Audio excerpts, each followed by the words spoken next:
Good morning, guys. It's my day off.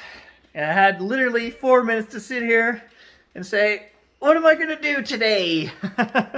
And then the phone dinged and Stan said, I'm going for a crust walk because the snow has frozen right now. It's minus 17.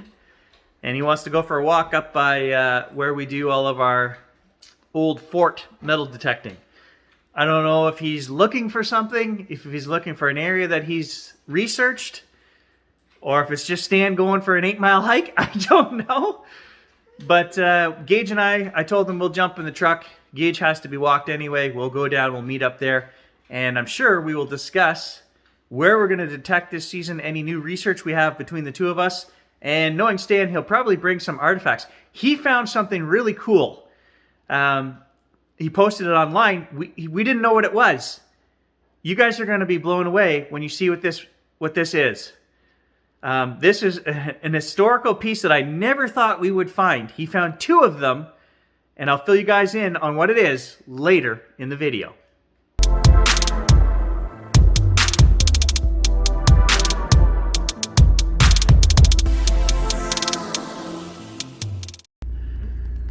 Gage thinks I'm going to make him run. I'm parked in the garage, and when I'm parked in the garage, I can't get the tailgate down. That's how tight my garage is.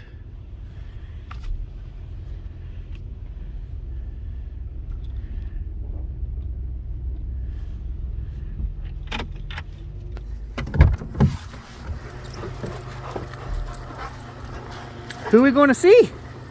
No, you're not driving. Nope, out of there. Told you. Saturday is your day to drive. Come on, who are we gonna go see? Let's go see Stan. We'll go see Stan and Sammy. Been a while. All right. No partying in the back, eh? So I'm gonna bring the not big camera, but 7300 lens in case we see any birds or anything on our hike. And no more fooling around. I got my compass, my water, knife, all my goodies for doing a proper hike in the bag. Who's that, buddy? Sammy's over here. There you go.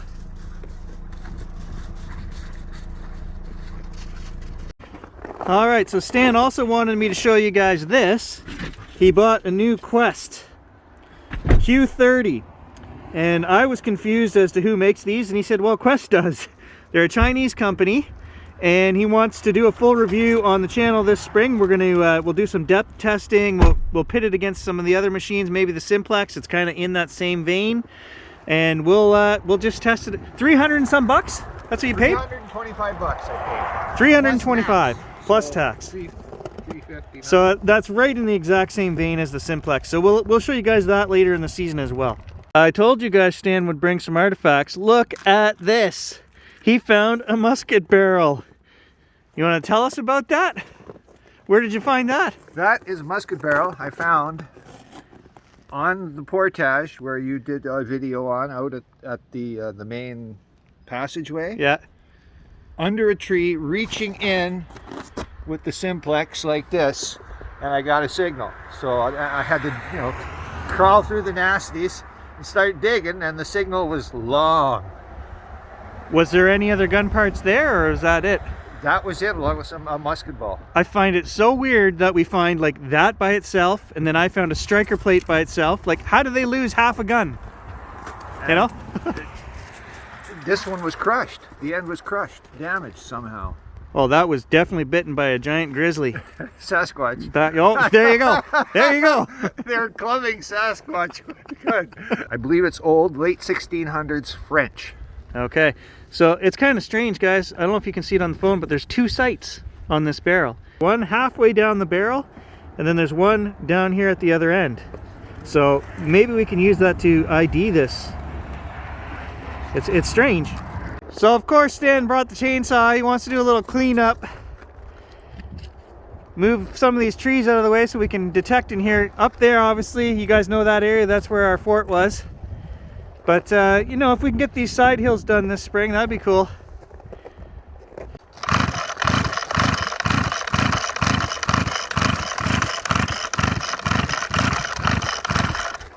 Well, you might just have to go for a walk, Stan. Hang. These would be.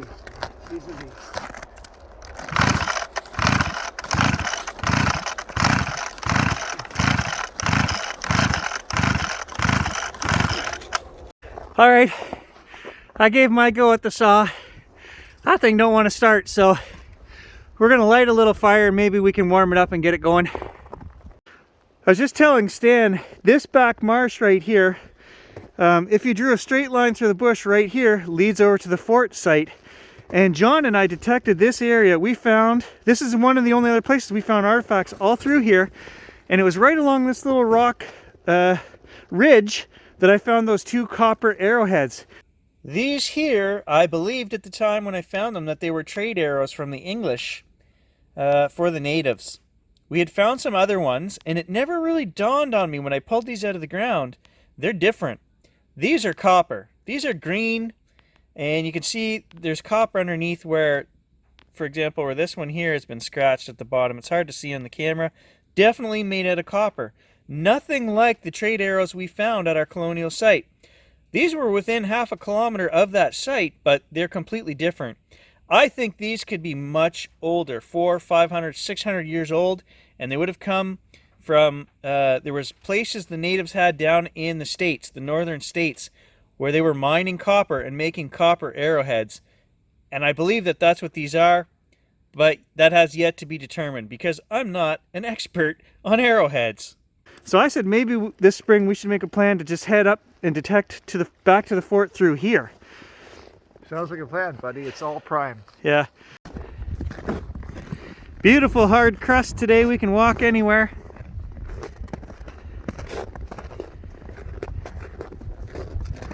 We're just trying to re-envision the original voyageur routes and what makes sense. It's kind of easier this time of year, eh, Stan? It's great. It's fantastic. We don't have all the low scrub bush to look through, and we can kind of say, hey, it doesn't make any sense to pull a canoe through this or that. And if I were pulling for 400 pounds, which way would I want to go? These little spring trips are kind of invaluable. There was a little mini tornado out there coming towards us.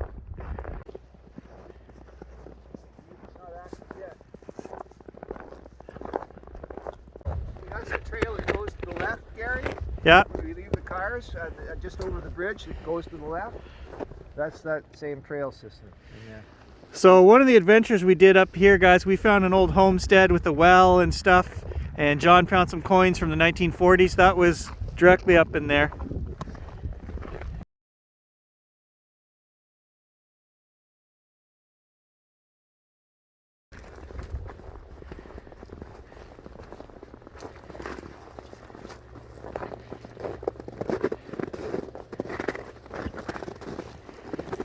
There's a few old 1920s, 30s homesteads in here. Nothing left, of course, just foundations. Here's a beaver. Drug his tail through here. He came out of that hole in the ice right there. You can see they're starting to cut some new feed down. They're running out of feed. Oh, nasty wind on this side of the lake. It's cold. Where are you taking me, Stan? Here's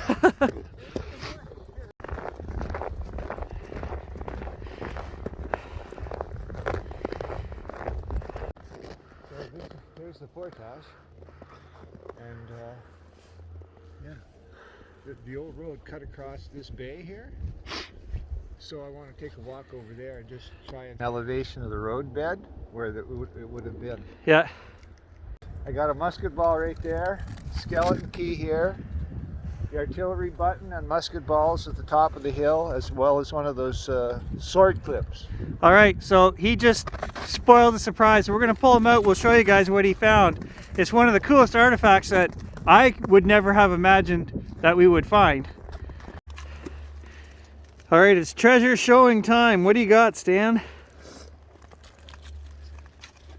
Okay, here is the... Look at these. These are off of, that would have been like an officer's sword? Or officer's sword scabbard. The scabbard, It was okay. a clip used to hold the thing that held the sword. But it's clearly visible on a picture that Gary is going to post.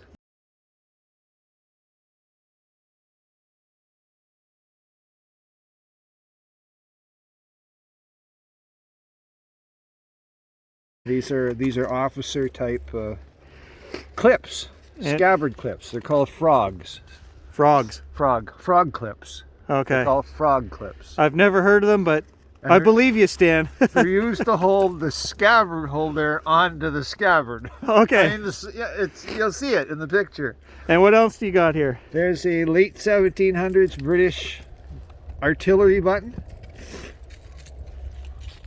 Okay, I'll get a close-up of some of these here in a second. That's cool. It's got cannons on it. Yeah, identifiable by the 3 cannons and the design as being late 1700s. There, that's the way it goes there. Okay. And there's one Another more. pewter button that was with that at the time. And what's the age of these, you said? 350, early 1600s. So those are not this. Those are different. Did you found these in different spots? Yes, this okay. one of these I found at the top of the hill here with the artillery button. I wonder if we've ever found something like this before and just didn't know what it was. I don't know. Or a piece, like, you know, we find little pieces like that, like the back of that, all the time. We just don't know what they are, right? Well, I tell you, if you're going through a trail carrying stuff, what would you rather slash bush with? One of those little axes or a sword? Yeah, for sure. What would you rather stab your enemy with? That too. So now Stan has given me a new bucket lister. I had no idea that we could find scabbards or swords out here, so I want an officer's sword. It's going on the list. Yeah. So right here, we've just come off the main swamp down there. We're up in the bush. This is where Stan found one of those frog clips, and we've never detected from here down. So this is where we wanted to walk today, just to see what the terrain looks like. You know, the new canoe route goes down the hill there, but we don't think that's the 300-year-old route. We think they came over at the top, stayed on the high ground. Once they got up here, they would have stayed up here.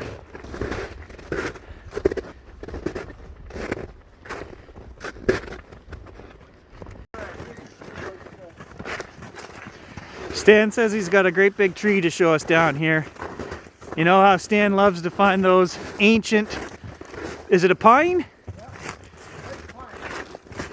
He's always got to hug a tree, eh? Oh, I see it already. It's way to see that? That's an old one for sure.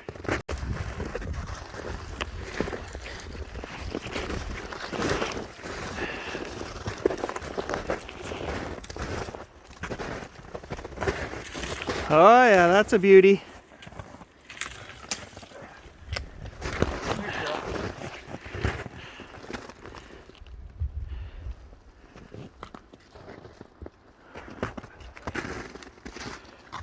Do you need a minute alone with the tree, Stan?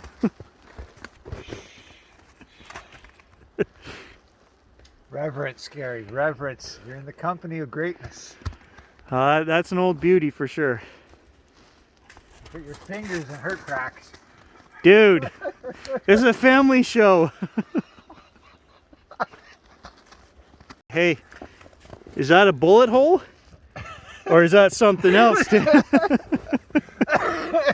Stick your finger in deep. It actually looks, it does look like a freaking bullet hole in the tree.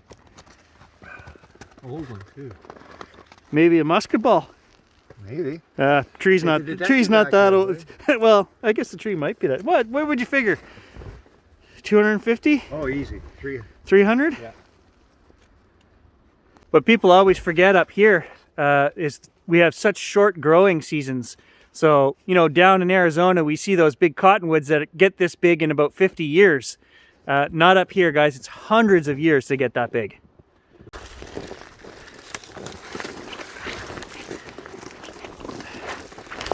Pretty thick and nasty in here.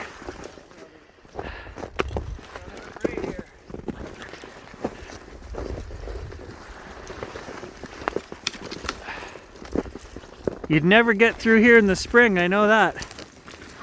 You'd be up to your waist in water. Stan says he's not young and beautiful anymore, guys. That's when that's when I looked at him and said, well, I'm not the beauty in this partnership.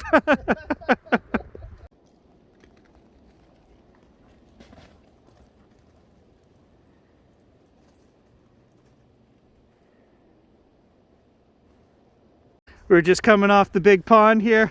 The stand goes through and he says, nope, nope, nope, nope. Yeah, it's definitely that time of year where you've got to be careful, and we can see down here that's not safe on this side of the pond. No, that's all slick. All right, so we've got at least, I don't know, 3-4 little trips planned in the places that we've scouted today, and we've been all through here before. We've detected this trail that we're on right now. It was the first time we came down here, and I found a 300-year-old colonial knife. So this main trail we've never found much on. We think the original trail, Voyageur Trail, was over there, which we just bushwhacked for the last 2 miles. We think we've got it figured out, and hopefully this spring, guys, we'll take you guys on some great adventures in this neck of the woods. So stay tuned.